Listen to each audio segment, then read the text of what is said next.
ଏହି ଭିଡ଼ିଓରେ ତିନୋଟି ବଡ଼ ଖବର ରହିଛି। ଭିଡ଼ିଓକୁ ଶେଷ ପର୍ଯ୍ୟନ୍ତ ଦେଖନ୍ତୁ। ଖବରଗୁଡ଼ିକ ନିହାତି କାମରେ ଆସିବ। ପୁଣି ରାଜ୍ୟ ସରକାର କଲେ ବଡ଼ ଘୋଷଣା, ବଢ଼ିଲା ଶିକ୍ଷକଙ୍କ ଦରମା। ହୋଲି ପୂର୍ବରୁ ରାଜ୍ୟ ସରକାର ଗୋଟିଏ ପରେ ଗୋଟିଏ ଭେଟି ବାଣ୍ଟି ଚାଲିଛନ୍ତି। ଗ୍ରୀଷ୍ମ ଋତୁ ଆସୁ ଆସୁ ପୁଣି କାଚିବ ବର୍ଷା। ମାର୍ଚ୍ଚ 15 ପରେ ପେଟିଏମ୍ରୁ ଟପ୍ ଅପ୍ ହେବନି ଫାଷ୍ଟାଗ। ଆସନ୍ତୁ ସମ୍ପୂର୍ଣ୍ଣ ଖବର ଉପରେ ନଜର ପକାଇ ନେବା। ତା ପୂର୍ବରୁ ଭିଡ଼ିଓକୁ ଗୋଟିଏ ଲାଇକ୍ କରନ୍ତୁ। ସବସ୍କ୍ରାଇବ୍ କରିନଥିଲେ ଏବେ ସବସ୍କ୍ରାଇବ୍ କରି ପାଖରେ ଥିବା ଘଣ୍ଟି ଚିହ୍ନକୁ ଦବାଇ ଦିଅନ୍ତୁ। ରାଜ୍ୟରେ ଥିବା ପ୍ରାଥମିକ ଏବଂ ଉଚ୍ଚ ପ୍ରାଥମିକ ବିଦ୍ୟାଳୟଗୁଡ଼ିକରେ ନିୟୋଜିତ ହୋଇଥିବା କନିଷ୍ଠ ଶିକ୍ଷକ, ଜୁନିୟର ଟିଚରଙ୍କ ଦରମା ବୃଦ୍ଧି କରିଛନ୍ତି ରାଜ୍ୟ ସରକାର। ସୂଚନା ଅନୁଯାୟୀ ବିଭିନ୍ନ ଦାବିକୁ ବିଚାରକୁ ନେଇ ରାଜ୍ୟ ସରକାର ତାଙ୍କ ମାସିକ ପାରିଶ୍ରମିକ 13,800 ପରିବର୍ତ୍ତେ 20,000 ଟଙ୍କା ପାଇଁ ସ୍ଥିର କରିଛନ୍ତି। ଏହି ବୃଦ୍ଧି ପିଛିଲା ଭାବେ 1 ଜାନୁଆରୀ 2023 ଠାରୁ ଲାଗୁ ହେବ।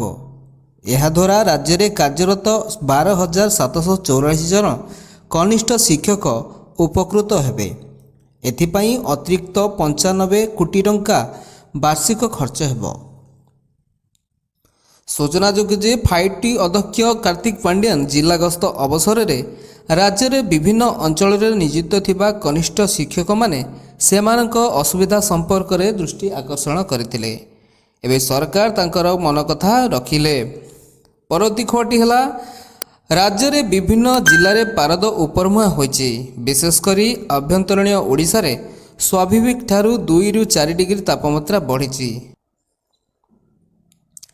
ମେଘମୁକ୍ତ ଆକାଶ ସହ ବାୟୁମଣ୍ଡଳର ଶୁଷ୍କତା ବୃଦ୍ଧି ପାଇ ରାଜ୍ୟରେ ତାତି ବୃଦ୍ଧି ପାଇଛି। କାଲିଠୁ ରାଜ୍ୟରେ ପୁଣି ପାଗରେ ପରିବର୍ତ୍ତନ ହେବ।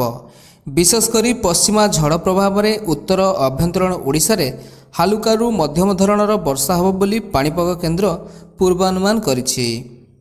ବାଲେଶ୍ୱର, ଭଦ୍ରକ, ମୟୂରଭଞ୍ଜ, କେନ୍ଦୁଝର, ସୁନ୍ଦରଗଡ଼, ଝାରସୁଗୁଡ଼ା, ଅନୁଗୁଳ, ଢେଙ୍କାନାଳ ଜିଲ୍ଲାରେ ବର୍ଷା ନେଇ ଆକଳନ କରାଯାଇଛି।